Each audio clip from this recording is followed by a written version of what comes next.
எழுத்தாளர் முத்துகிருஷ்ணன் தொடங்குகிறேன். தமிழ்நாட்டுடைய அயோத்தியாக திருப்பரங்குன்றம் மாறக்கூடிய நாள் வெகு தொலைவில் இல்லை அப்படின்னு ஒரு RSS உடைய முக்கிய தலைவர் பேசியிருக்காரு. தமிழ்நாட்டுடைய மக்கள், மதுரை மக்கள் எதிர்பார்ப்பது வளர்ச்சி அரசியல் தான் அப்படின்னு தமிழ்நாடு முதலமைச்சர் மு.க. ஸ்டாலின் சொல்றாரு. இந்த மாதிரியான பிரச்சனை மதுரை மக்கள் எப்படி அணுகிறாங்க, களத்தில் இது எப்படி எதிரொலிக்குது, மதுரை மக்கள் கடந்த காலத்தில் எப்படி இந்த விஷயத்தை அணுகி இருக்காங்க? மதுரை என்பது ஒரு ஒரு மிக பழைய ஊர். தமிழ்நாட்டின் ஆக பழைய நகரங்களில் முதன்மையான நகரம் மதுரை என சொல்லலாம். மதுரை என்பது நாம வரலாற்று நெடுகில் பார்க்கிறோம். ஏறக்குறைய அதற்கு ஒரு 3500 ஆண்டுகள் அழுத்தமான ஒரு கண்டினியூஸ் ஹிஸ்டரி இருக்கு மதுரைக்கு. மற்ற ஊர்கள் எல்லாம் மிக சமீபத்தில் உருவானவை. ஆனால் மதுரையை பொறுத்தவரை அதற்கு ஒரு எழுதப்பட்ட ஒரு கண்டினியூஸ் ஹிஸ்டரி இருக்கு.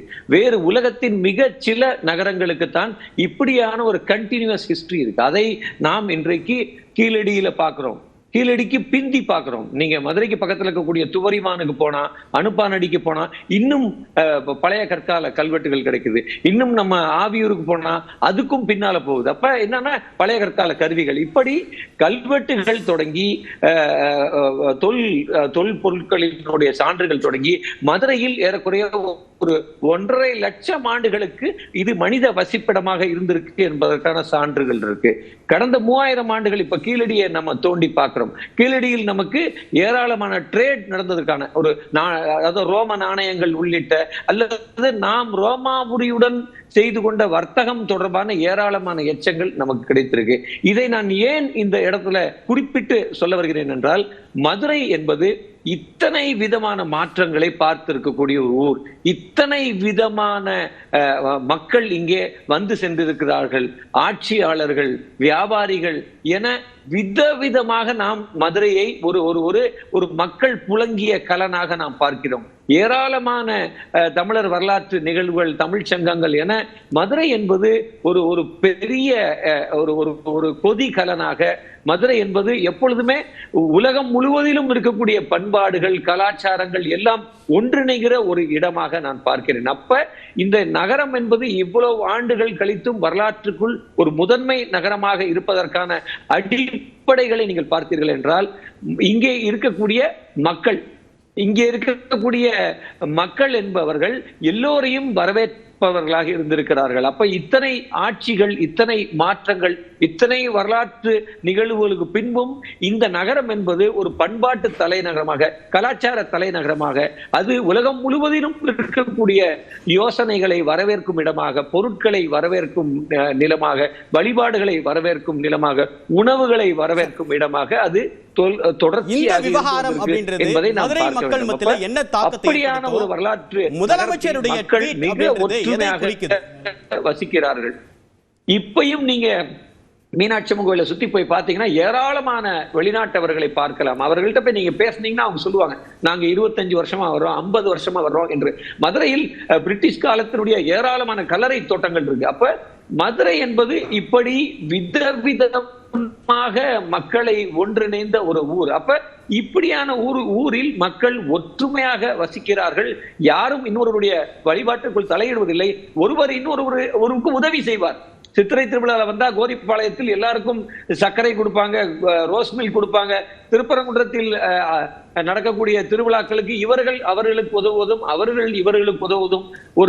ஒரு சித்திரை திருவிழாவில் 10 லட்சம் பேர் கூடி ஒரு சின்ன பிரச்சனை கூட அந்த ஊரில் இருக்காது. ஏனென்றால் இந்த ஊரில் வேற்றுமை இல்லை. இந்த ஊர் எல்லோரையும் ஒரு உள்ளடக்கக்கூடிய அல்லது இந்தியாவுக்கே வழிகாட்டக்கூடிய ஒரு ஊராகவே மதுரையை நான் பார்க்கிறேன். அப்ப இந்த மக்கள் ஒற்றுமையை விரும்புகிற மக்கள்.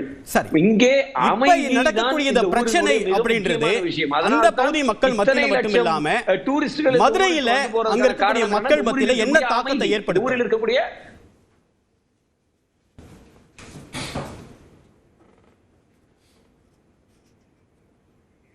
ஹலோ சார், இணைப்புல இருக்கீங்க. இந்த பிரச்சனை திருப்பரங்குன்றம் விவகாரம் என்பது அப்படி ஒரு ஒற்றுமையை காலமாக விரும்புகிற திருப்பரங்குன்றம் விவகாரத்தை பொறுத்த வரைக்கும் மதுரை மக்கள் அப்படின்றது யார் பக்கம் நிற்கிறாங்க? மத அரசியல் அப்படின்னு ஒரு பக்கம் விமர்சிக்கிறாங்க, வளர்ச்சி அரசியல் அப்படின்றத முன்வைக்கிறாங்க. இந்த விவகாரத்துல மக்கள் யார் பக்கம் நின்று இருக்காங்க, இப்ப யார் பக்கம் நிற்கிறாங்க? மக்களை பொறுத்தவரை மக்கள் வளர்ச்சியின் அரசியல் பக்கம்தான் வரலாறு நெடுகிலும் நின்றிருக்கிறார்கள்.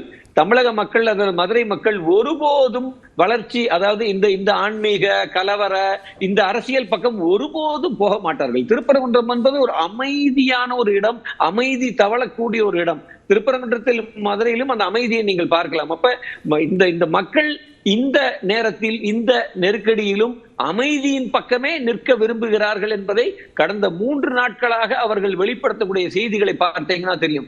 ஏற்கனவே ஒவ்வொரு முறை இந்த கார்த்திகை தீபம் பிரச்சனை முன் வரும்போதும் மக்கள், திருப்பரங்குன்றம் மக்கள் இந்த பிரச்சனையை ஒருபோதும் விரும்பவில்லை.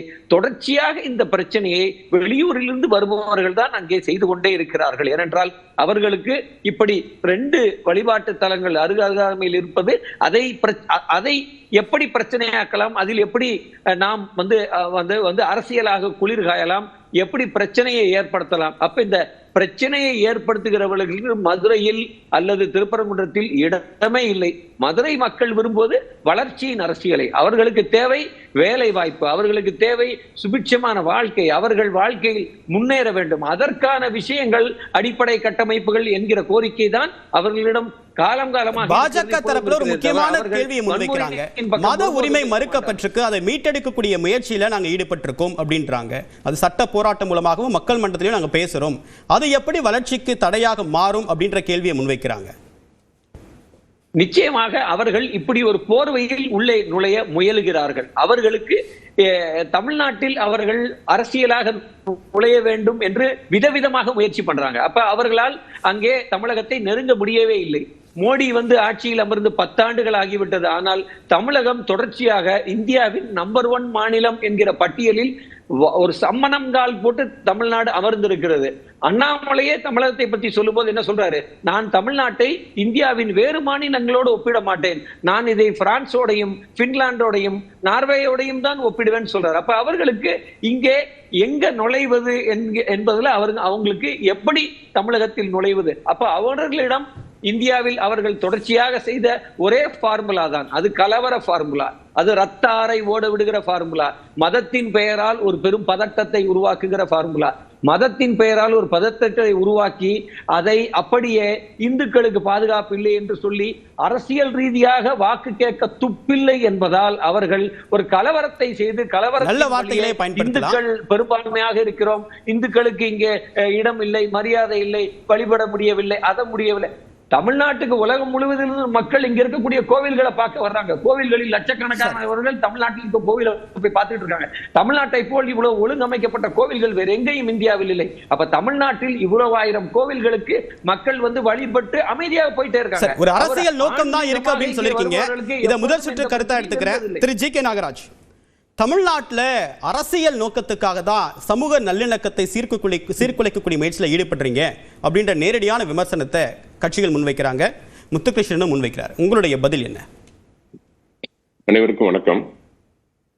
முதலமைச்சர் ட்வீட் போட்டிருக்கார், வளர்ச்சி அரசியலா டேஷ் அரசியலா.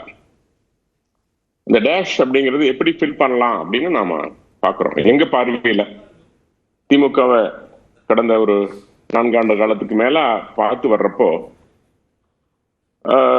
திருமங்கலம் ஃபார்முலா அழகிரி இல்லாத அரசியலா அப்படின்னு ஃபீல் பண்ணலாம். ஏன்னா நண்பர் நிறைய சொன்னாரு மதுரை குறித்து பெருமையை.